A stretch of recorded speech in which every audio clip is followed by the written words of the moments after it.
Zul Elfian itu adalah wali kota termiskin di dunia. Maju pertama itu hanya memiliki uang 85 juta. Mungkin saya perlu mohon maaf kepada tim-tim modal sosial besar. Ya. Modal finansial boleh jadi kecil. Ya. Jadi kalau ada yang mau jadi kepala daerah untuk cari kekayaan, barangkali memang harus dikaji ulang kembali gitu.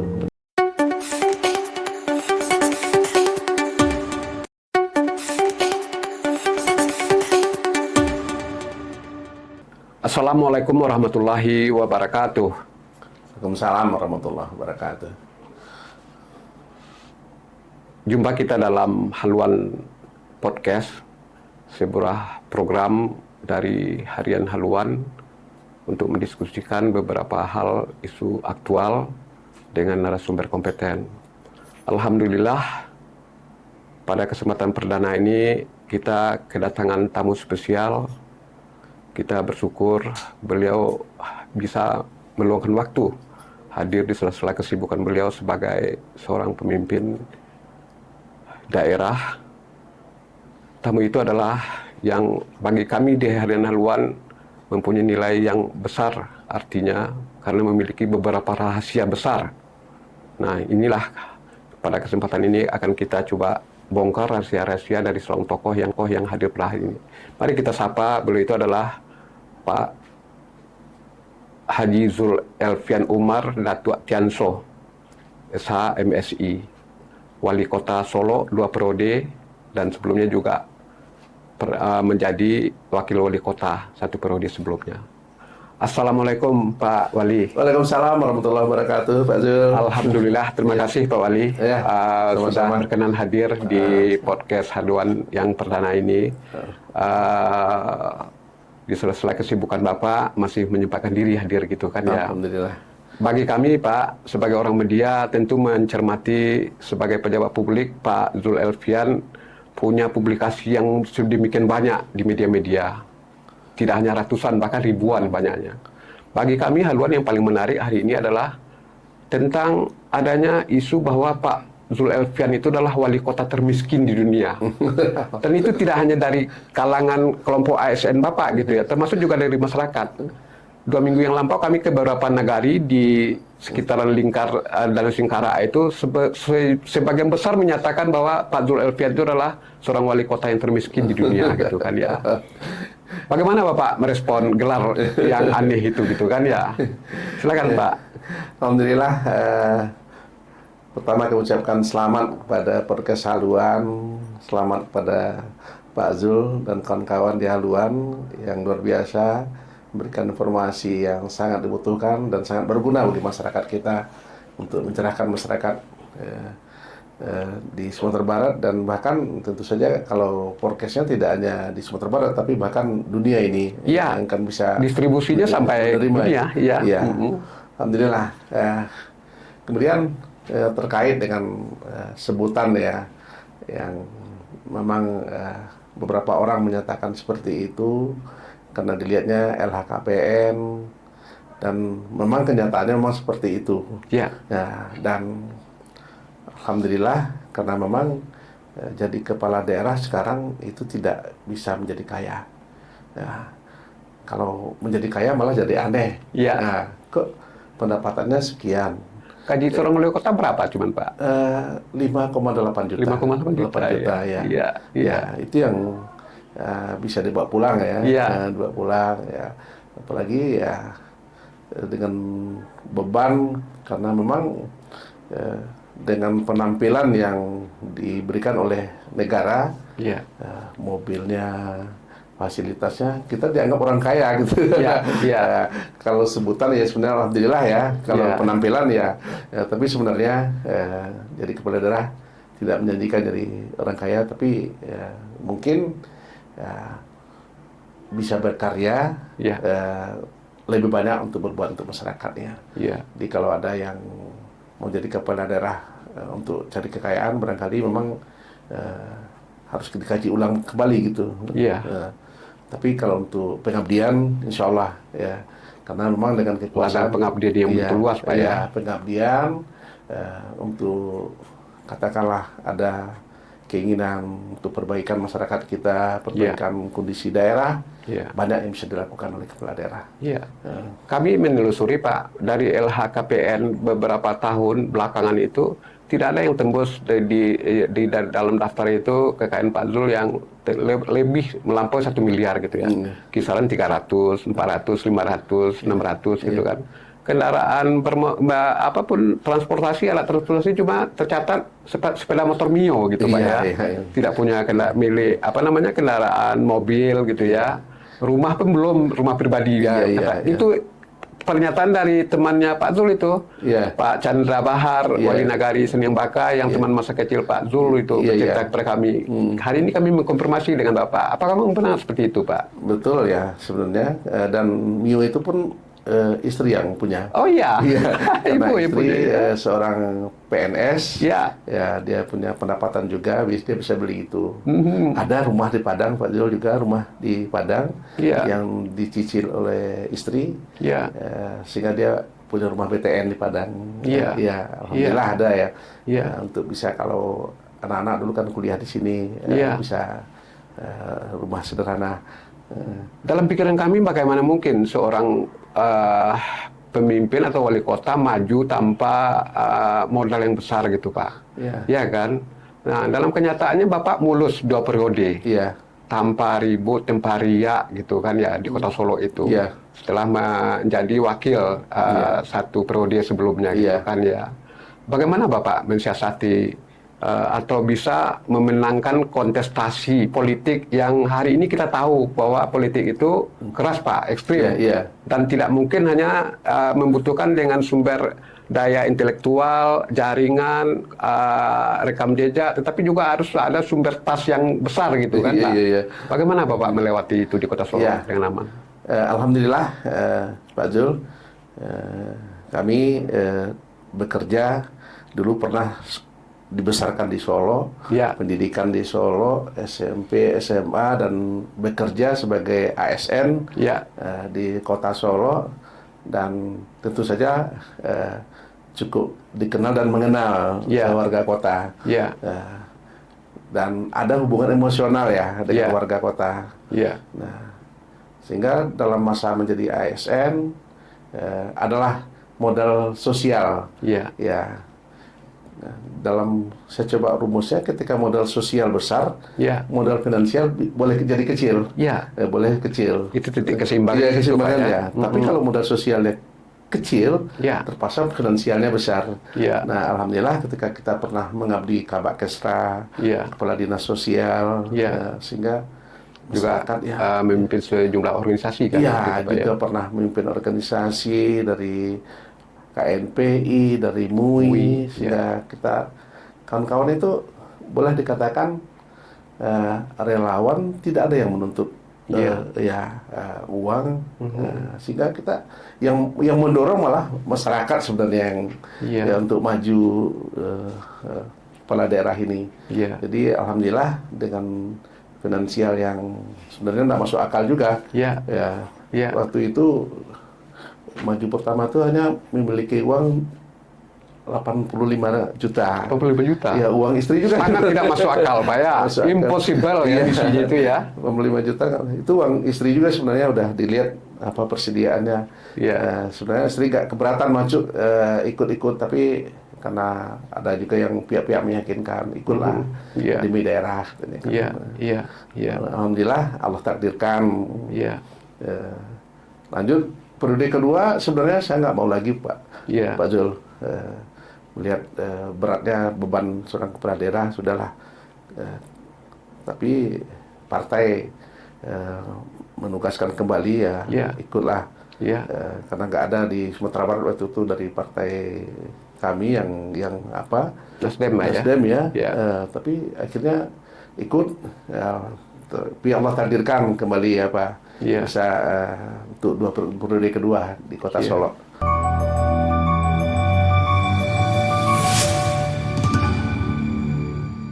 Informasi terakhir baik dari kelompok ASN maupun dari masyarakat Pak, kalaulah dibolehkan secara undang-undang Pak Zul Elfian itu 3 periode jadi wali kota, dengan sangat tenang dan nyaman bisa melenggang tanpa membutuhkan apa itu apa yang kami peroleh di lapangan itu Pak ya. Tetapi Pak, bagaimana Bapak menghadapi katakanlah tim ses, tim-tim relawan yang sudah mensupport Bapak, yang mendukung Bapak dengan kondisi keterbatasan ekonomi yang Bapak kelola dengan jumlah yang masuk kategori termiskin di dunia itu, bagaimana Bapak bisa menghadapi tim-tim yang sudah berkontribusi dalam perjalanan karir Bapak gitu kan ya. Hari ini mungkin saya perlu mohon maaf kepada tim-tim itu Pak Jul. Mohon maaf ya. Tentu tidak salah kita ketika tim itu berharap. Mereka ikut bersama kita, tentu ada sesuatu yang mereka harapkan, katakanlah dari sisi ekonominya. Tapi saya nggak bisa berikan itu. Nggak bisa betul. Katakanlah mungkin setelah menang dapat proyek-proyek PL, nggak ada yang, aduh, kasihan sebenarnya kawan-kawan itu, tapi mereka tetap ikhlas. Saya sampaikan, kawan, kita berjuang untuk daerah kita. Ini kondisi daerah,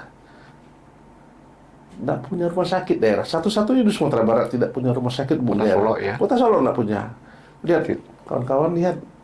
Akhirnya kita punya proyek strategis daerah ya. Tidak punya stadion olahraga sepak bola yang representatif, masjid, rumah ibadahnya, kondisinya memprihatinkan. Akhirnya kawan-kawan kita sampaikan, ini kebutuhan masyarakat kita dulu.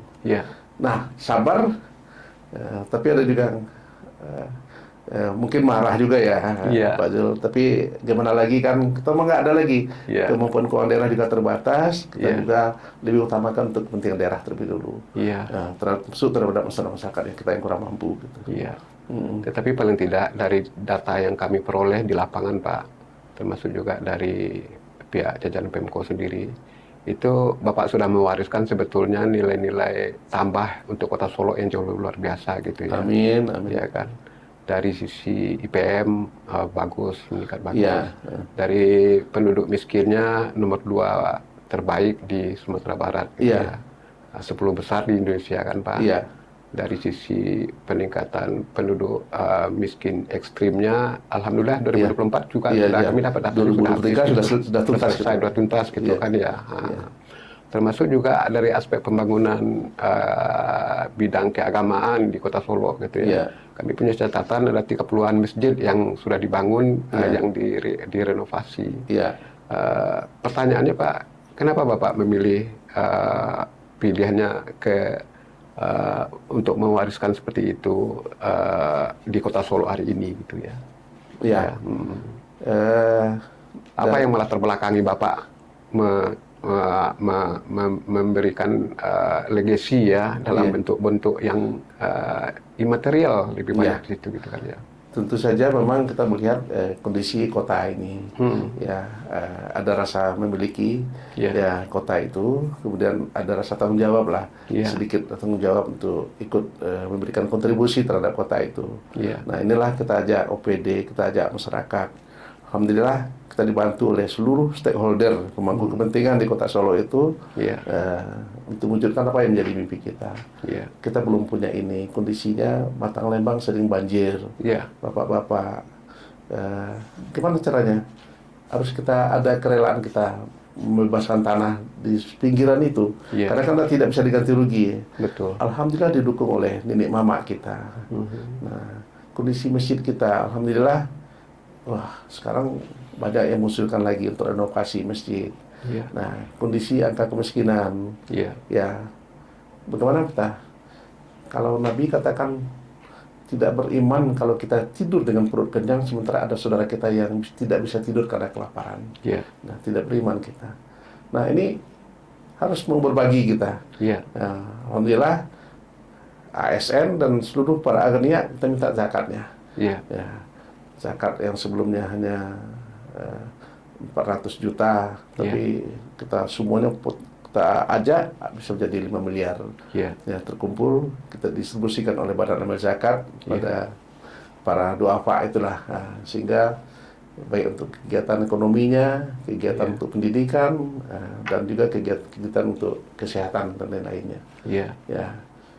artinya kita seluruh mampu kepentingan mendukung. Nah, ini yang alhamdulillah ya, kita terima kasih kepada semua mereka itu yang dukungan itu hanya tidak kepada pribadi dampaknya ya, tapi kepada kota. Mudah-mudahan jadi amal soleh di sisi Allah Subhanahu Wa Taala ini. Amin. Amin. Pak Wali, Bapak akan mencanangkan dalam visi misinya itu menjadikan kota Solo itu kota yang beriman, bertakwa. Iya. Kota perdagangan yang modern. Ya. Bapak akan segera mengakhiri masa pengabdian karena tidak dibolehkan lagi oleh undang-undang. Kalau boleh dari sudut pandang Pak Wali sendiri, sudah berapa persen Pak? Sudah berapa banyak yang terrealisasi visi misi dan impian Bapak itu di Kota Solo yang kan Bapak tinggalkan itu gitu kan ya. Dan kira-kira apa Mbak yang akan Bapak sampaikan kepada penerus Bapak yang kebetulan juga pernah menjadi wakil Bapak di Bapak agar untuk dilanjutkan. Silakan Pak. Alhamdulillah sekarang ada slogannya Kota Solo itu berjuara. Berkah, maju, sejahtera. Berkah ini kalau surat Al-A'raf ayat 96 menyatakan A'udzubillahi minasyaitonirrajim walau anna alal qura amanu wattaqau la fatahna alaihim barakatim minas sama'i wal ardh. Saya dulu ngutipnya dari Pak Azwar Anas ini yang sering menyampaikan ayat ini, ayat favorit beliau ini. Jadi kalau penduduk suatu negeri beriman dan bertakwa, Allah akan turunkan berkah dari langit dan dari bumi. Nah, ini yang pertama, bagaimana kita bersama-sama dulu. Itu sangat aku yakin Bapak itu ya. Wujudkan masyarakat ini, kalau masyarakatnya sudah beriman, bertakwa kepada Allah, nah, baru nanti kotanya akan maju, masyarakatnya sejahtera. Nah, jadi semuanya kita bergerak, menjadikan masyarakat yang beriman dan bertakwa. Dari keluarga bergerak, dan itu kita sampaikan ibda' bin nafsik, mulai dari diri sendiri, dari setiap pribadi dulu. Jadikan pribadi yang beriman dan bertakwa. Akhirnya jadi keluarga yang beriman dan bertakwa kepada Allah. Akhirnya menjadi masyarakat kota yang beriman dan bertakwa kepada Allah. Dan ketika ini, dia pasti ketika kepala keluarganya misalnya beriman dan bertakwa, dia akan melaksanakan apa yang diperintahkan oleh Allah dan jauhi hal-hal yang dilarang oleh Allah. Nah, perintahkan oleh Allah salat, dia salat sebagaimana mestinya. Nah, suatu saat kita harapkan dia bisa jadi pembayar zakat, betul. Karena salat dan zakat itu kan dua sisi dalam satu mata uang yang tidak bisa dipisahkan ya.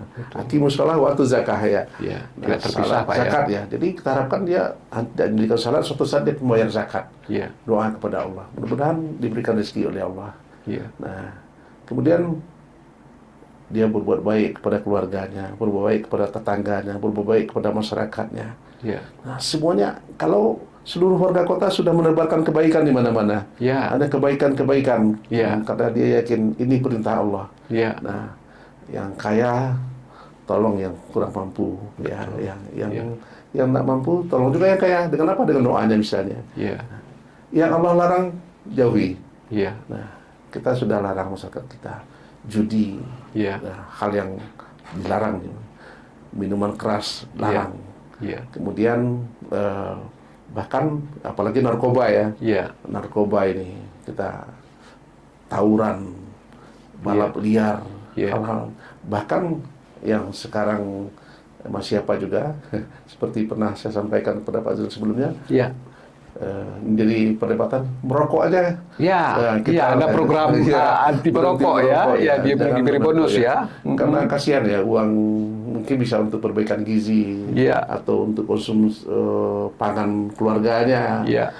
Kok diberikan rokok malah kalau yang mampu juga kita nak mempermasalahkan ya, tapi bagi yang saudara-saudara kita yang masih kena pendapatan terbatas,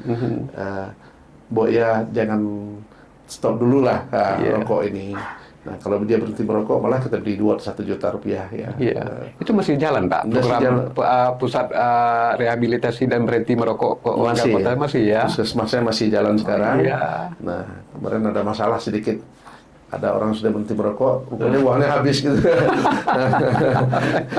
Uangnya habis, saya katakan, nah, kita ada juga program namanya Gebuk Sekuku. Gebuk Sekuku ya. Gerakan 1.000 koin untuk saudaraku yang kurang mampu. Iya. Seluruh OPD, buka celengan di kantornya, nanti sampaikan dinas sosial, distribusikan. Iya. Ya, jangan sampai ada yang anak sekolah berhenti sekolah, ada yang mau. Kita tidak boleh di Solo, saya katakan betul, jangan sampai ada yang tidak makan. Iya. Ya, kalau yang sakit pun perlu kita antar, makannya diantar Iya. ke rumahnya. Iya. Ada yang sampai anak-anak usia sekolah, usia tidak sekolah. Iya. Ada yang sakit tidak berobat. Iya. Sampai ke Jakarta pun, alhamdulillah kita biayai. Iya. Tidak mampu daerah, nanti uang kita bersama-sama. Iya. Termasuk pelayanan 24 jam itu 24 jam ya. ya. Kita 24 jam, jam 2 malam pun masyarakat kita sakit, kita ya. Ada petugas ya. Ada petugas dokter ya. Iya. Dokter yang kita kirim dokter ke rumahnya. Ya. Oh, langsung ke rumah, bukan Iya, keluarga pasien yang datang ke klinik atau ke tempat pengobatan, bukan nanti ya? ke rumahnya. Oh iya. Betul, nanti di rumah ya. Kalau ada di rumahnya, ini badannya kok rasanya kok ada yang kurang nyaman ya. Iya. Kok Iya. katakanlah ini atau kambuh apanya, penyakitnya tidak seperti biasanya. Iya. Tekan 119. Ya, setiap keluarga sekarang kan Solo sudah termasuk jaringan sudah. Iya. Ya, apa, Kalau jaminan kesehatan udah pasti sudah, itu. Iya, sudah. iya. Nah, ini jam 2 malam pun di daerah terpencil sekalipun yang paling jauh itu namanya Payo. Iya. Itu kalau ada yang nelpon, petugas kesehatan kan datang malam-malam ke sana. Oh iya. Ya, malam dengan dokter, dengan ambulannya, periksa apakah perlu cukup beri obat di tempat atau memang perlu dirawat ke rumah sakit atau dirujuk ke rumah sakit. Iya. Ya. Pak Wali, selain dari inovasi yang sudah Bapak sampaikan tadi, kami juga ada sesuatu yang penasaran Pak mendengar. Ada yang namanya pasukan atau gerakan anti rentenir di Kota Solo. Iya. Ya. Bagaimana itu ceritanya Pak? Dan bagaimana hasilnya hari ini gitu ya. Kita merasakan ketika masyarakat kita terjerat rentenir, mereka tidak bisa bangkit lagi, tidak bisa bergerak dia. Nah, habis uangnya untuk katakanlah segi pendapatan untuk menutup rentenir ya. Nah, apalagi tentu kota ini tidak jadi berkah oleh Allah jadinya. Ya, kita sekarang hampir sudah separuh masjid atau musola di Kota Solo itu sudah kita sediakan lembaga keuangan mikro. Nah, BMT ya, pinjam di sana pakai uang ya. Tapi memang BMT ketat juga, hanya jemaah yang bisa diberikan. Yang belum salat ke masjid itu belum mau dia. Sekaligus memotivasi warga Pak ya. Ini yang masalahnya, ada yang tidak salat ya tidak jemaahnya, tapi tidak juga jemaah masjid lain. Ini nggak susah juga dapatkan, ini nggak apa. Kadang-kadang terpaksa juga mereka pinjam rentenir. Nah, pertama kita larang. Nah, kita sudah buat tim khusus bergerak anti rentenir, mencegah dulu, jangan sampai lagi yang sudah mencegah. Tapi yang sudah terjerat, kita kerjasamakan dengan Bank Nagari dan Badan Amil Zakat. Utangnya diambil, dialihkan ke Bank Nagari, dibayar oleh Bank Nagari ke rentenirnya, kemudian margin yang untuk Bank Nagari dibayar oleh dalam waktu 24 bulan oleh Badan Amil Zakat, sehingga mereka hanya yang bayar ansur pokok pinjaman saja lagi.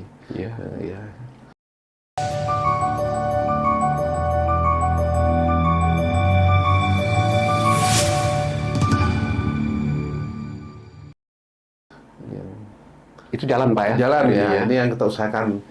Cuman ada sedikit masalah Pak Zul. Ternyata ketika alihkan ke Bank Nagari, di antara saudara-saudara kita ini ada yang tidak memenuhi syarat, karena juga terbentur dengan slik OJK ini kan. Karena memang pernah utang juga di bank dulu belum dibayar. Ini yang ada rekam jejaknya. Bank nggak mau. BI checkingnya namanya. BI checking dulu, BI checking dulu kan. Itu yang menjadi masalah sekarang ini.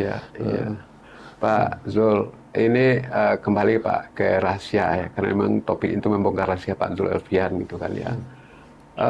Bapak puluhan tahun sebagai seorang birokrat masuk di Kota Solo, kita bisa paham itu bisa lempang dan tenang jalannya. Tapi ketika Bapak masuk ke dunia politik dan ikut kontestasi di kepala daerah, itu kan dunia politik itu identik dengan penuh suara, penuh kebisingan, Pak. Iya, iya. Ya kan, penuh ada konflik di situ gitu kan ya. Iya. Sementara Bapak dengan performa yang apa namanya, ya orang banyak kelompok menyampaikan Pak Zulkifli ini penyabar, sabar. Iya, gitu iya, kan iya. ya. Bagaimana Bapak bisa menghadapi situasi itu? Termasuk juga bisa berhasil. Tidak pernah ada riak ke permukaan bahwa Bapak dengan wakil Bapak itu ada masalah gitu kan Iya. ya. Malah bahkan buktinya di periode terakhir Bapak mengantarkan wakil menjadi Iya. wali kota di Kota Solo. Apa Pak rahasianya itu Pak? Bisa langgeng seperti itu? Ya alhamdulillah, saya memandang semuanya adalah saudara-saudara, sahabat semuanya, saudara. Pegawai, barangkali ada adik, ada Iya. ya, ada anak-anak mungkin. Iya. Ya, dia adalah yang harus kita cintai, Iya. ya, kita sayangi. Masyarakat kita adalah warga kita yang kita sayangi. Iya. Nggak ada yang, alhamdulillah Pak Zul, makasih, nggak ada yang punya musuh gitu kan. Iya. Ya, mungkin kita nggak tahu juga ada yang benci, karena nggak mungkin orang semua suka pada kita kan, nggak mungkin Iya. juga ya. Iya. Tapi ya mudah-mudahan yang memusuhi kita pun kita doakan ya. Iya. Ya mudah-mudahan kebaikan. Iya. Nah, mari kita sama-sama bangun kota ini. Ya, alhamdulillah kita saling mendoakan. Iya. Wa ta'awanu 'alal birri wa taqwa, tolong menolong dalam kebaikan dan takwa. Iya. Nah, mudah-mudahan semuanya ya alhamdulillah inilah yang ya barangkali ya sedikit kalau ada keberhasilan karena memang didukung oleh seluruh stakeholder yang ada di Kota Solo. Iya. Ya, tapi memang masih banyak kelemahan-kelemahan ya. Iya. Ya, banyak hal-hal yang memang seperti Pak Ju sampaikan tadi, mimpi kita karena keterbatasan anggaran juga. Iya. Kemudian kondisinya memang terlalu rumit karena memang kita tidak bisa menata kota ini sikat habiskan, tidak bisa juga. Iya. Ya, tentu kita kadang-kadang seperti makan bubur ya. Iya. Dari pinggir dulu, hati-hati, Iya. yakinkan. Kalau masih belum masyarakat belum paham, belum yakin, Iya. tentu akan ada resistensi daripada masyarakat nanti kan. Iya. Kita yakinkan dulu kan masyarakat kita.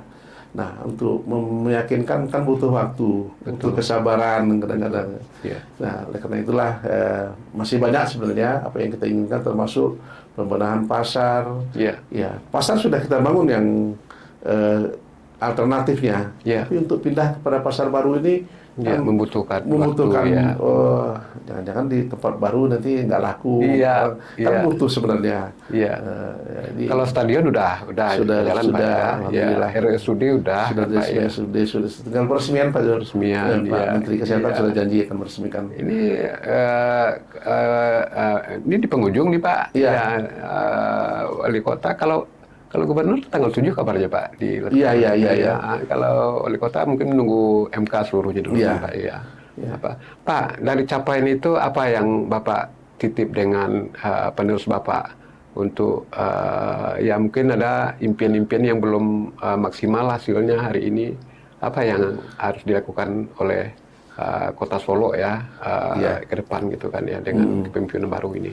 Ya, alhamdulillah pilkada sudah selesai dan memang Allah yang takdirkan siapa yang terpilih. Ya. Sekarang dari perhitungan KPU dan juga insya Allah dari di MK pun tidak ada masalah nanti. Ya. Sebenarnya di antara yang kontestan ini yang dua pasang ini sebenarnya mereka bersaudara sebenarnya. Ya. Ya, sekarang kompak gitu, tim-tim sudah bersatu lagi. Ya. Mari kita bersama-sama karena tujuan kita ini adalah berdemokrasi, bukan untuk kepentingan pribadi, adalah untuk kepentingan kota kita. Ya. Ya, jadi saling merangkul sekarang. Alhamdulillah Pak Dhani juga tidak ada yang luar biasa Pak. Ya. Nggak ada dendam. Ya. Nah, biasanya setelah pilkada ini yang akan terjadi adalah balas dendam dan balas jasa. Iya. Nah, iya. di Solo, alhamdulillah ya.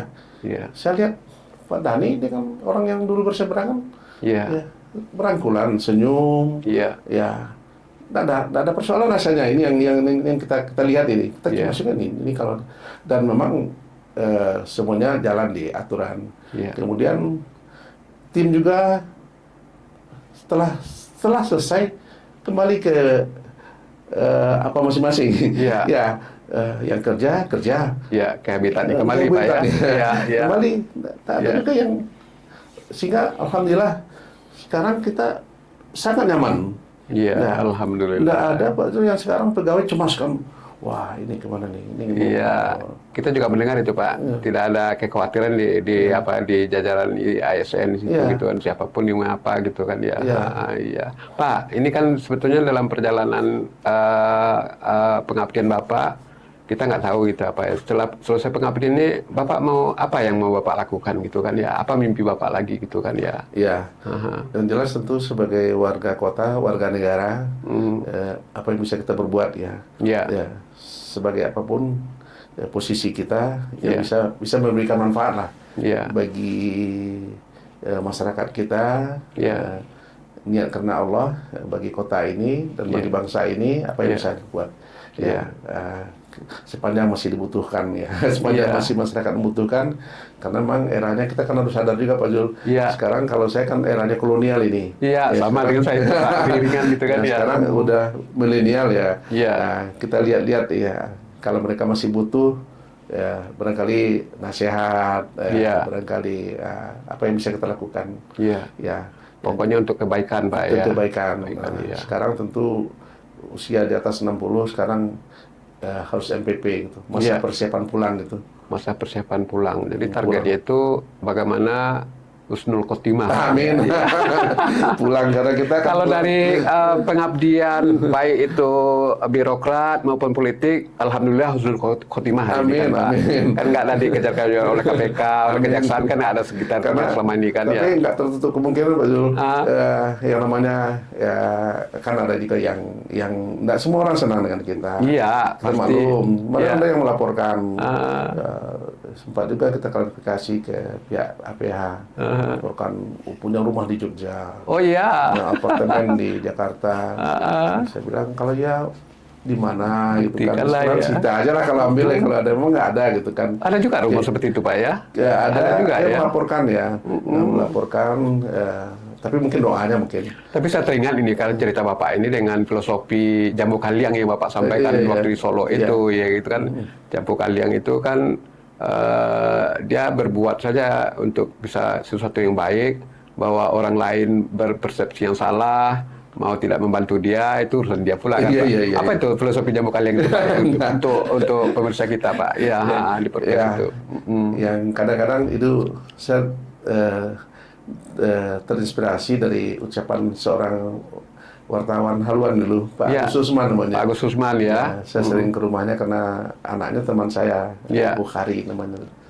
Jadi salah satu yang kamu harus siap seperti Jambu Kaliang katanya. Jambu Kaliang itu kalau terbakar nanti di atas bukit itu, kita pada bukit itu nggak ada orang yang memadamkan. Kamu berjuang sendiri katanya. Tapi tetap setelah kamu eksis, berikan manfaat kepada, jangan pernah balaslah keburukan dengan kebaikan.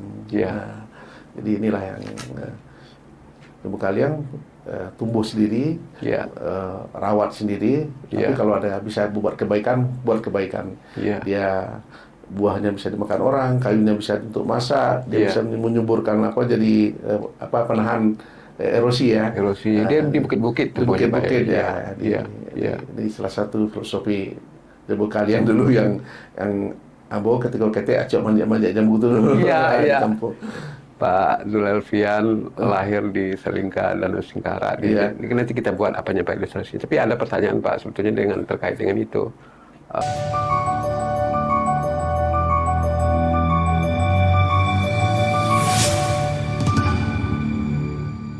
Prinsip hidup lah gitu kan ya, nilai-nilai yang Bapak itu, bahwa seorang manusia itu, sebaik-baik manusia itu adalah manusia yang bermanfaat gitu kan ya. Itu kan dari kecil Pak, apa gitu kan. Tapi ada rahasia besar yang mau kita tanya ke Bapak. Kita tahu pendidikan formal Bapak tidak ada yang berlatar belakang dari sekolah dan pendidikan agama gitu ya. Tapi menurut versi teman-teman Bapak yang kita konfirmasi di Kota Solo itu, Bapak ini sejak masa SMA sudah dipanggil Buya gitu kan. Bagaimana ceritanya ini Pak? Gitu kan ya. Alhamdulillah ya, memang terima kasih ya kepada guru-guru kita, guru ngaji kita di kampung yang begitu sabar mengajar kita. di surau ngaji. Kita termasuk generasi surau, Pak Zul. Iya. Lalu di surau. Oh iya. Ya, lalu di surau. Sama Subuh, Pak, kecil-kecil kita di masjid ya. Iya, di masjid, tidur, kemudian oleh karena itu kan alhamdulillah subuh azan. Iya. Nah, kemudian pagi jualan, kalau di kampung ada nama bika dulu. Iya. Ada penukui ya. Jadi jualan, kemudian setelah jualan ke sekolah. Iya. Ya. Di alhamdulillah yang malam ke surau lagi, ngaji lagi. Nah inilah kemudian alhamdulillah juga pendidikan dari orang tua. Iya. Orang tua itu yang selalu saya ingat itu, abah itu bangunkan subuh itu selalu dibangunkan. Iya. Nanti bahasanya jago leh, beko sudah semayang lalu beliau. Iya. Ini kan kita bangun, pokoknya bangun dulu. Iya. Ya. Tapi setelah salat kan nggak bangun juga. Iya. Tidur lagi kan nggak juga, pasti ada kegiatan lain. Iya. Nah, bangunkan. Nah, ini barangkali salah satu yang warisan yang dari orang tua ya. Iya. Bangunkan, ingatkan salat subuh ini. Iya. Nah, kita sekarang maaf sering bangunkan anak kita hanya untuk sekolah pagi. Iya. Tidak untuk salat subuh. Iya. Wah, terlambat beko. Iya. Terlambat sekolah, anak kerja gua kok. Kita nggak cemas, terlambat salat subuhnya nggak pernah kita cemaskan. Ini barangkali kurang perlu kita perbaiki ya, cara berpikir kita ini. Iya. Ya, bangunkan subuh itu kan. Ya, kalau setelah subuh dia belajar gitu kan. Iya. Nah apalagi alhamdulillah Pak Zul, ketika di Jogja juga tinggal di lingkungan yang cukup agamis. Iya. Kauman namanya. Kauman ya. Kauman itu. Iya. Sempat dia ditakdirkan Allah bisa jadi guru MDA di sana. Oh, waktu kuliah itu? Iya, waktu kuliah. Oh iya. Saya jadi guru ngaji di MDA ini kan. Sejarahnya. Padahal ngajinya biasa-biasa aja. Iya. Iya. Bisa azan. Iya. Jadi ini kalau bisa inilah salah satu yang orang syarat yang anak-anak kita kemanapun mereka pergi harus bisa mengajar azan ngaji. Iya. Nah, alhamdulillah juga sedikit belajar karena memang di Universitas Islam Indonesia ini kan pelajaran agamanya cukup banyak ya, para pengajarnya. Jadi oleh karena itu kita belajar hukum Islam juga, kemudian agama. Pak Ahmad itu tidak boleh orang harus bisa baca Al-Quran. Iya. Nah, di bimbingan agama semasa di universitas juga kemudian sempat juga dibina oleh HMI gitu. Iya. HMI. Dikader oleh HMI. Ini yang barangkali ikut memberikan semangat ya, nilai-nilai yang harus dipertahankan untuk kemaslahatan umat dan bangsa ini. Ya. Baik, terima kasih Pak Zul. Sebetulnya begitu banyak materi yang kita mau gali dari seorang Pak Zul Elfian Umar Datuk Tianso, nilai-nilai yang bisa menginspirasi, yang bisa menjadi sumber kita motivasi untuk bisa pengembangan diri dan generasi kita ke depan. Tetapi karena mengingat waktu dan keterbatasan, insya Allah di lain waktu kita akan undang beliau lagi untuk hadir di Haluan Podcast ini. Semoga apa yang menjadi diskusi kita hari ini, ya diskusi lempang saja. Tidak ada skrip dan segala macam ya. Mudah-mudahan ada manfaatnya, bisa menginspirasi, bisa mengedukasi, dan bisa bermanfaat untuk kita semua. Kita akhiri podcast haluan hari ini. Terima kasih Pak Zul. Sama-sama. Sehat dan sukses selalu. Amin. Alhamdulillah. Amin. Dalam pengabdian di berbagai bidang seperti yang Bapak sampaikan. Insya Allah silaturahmi kita akan selalu bertemu. Ya. Wassalamualaikum warahmatullahi wabarakatuh. Waalaikumsalam warahmatullahi wabarakatuh. Oke.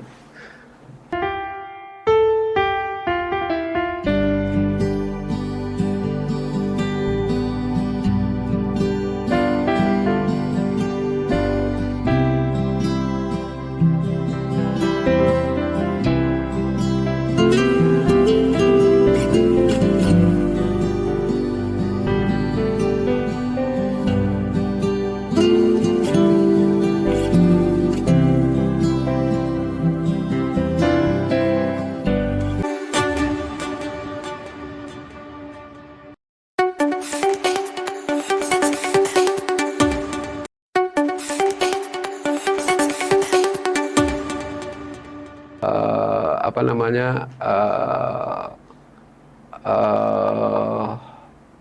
namanya filosofi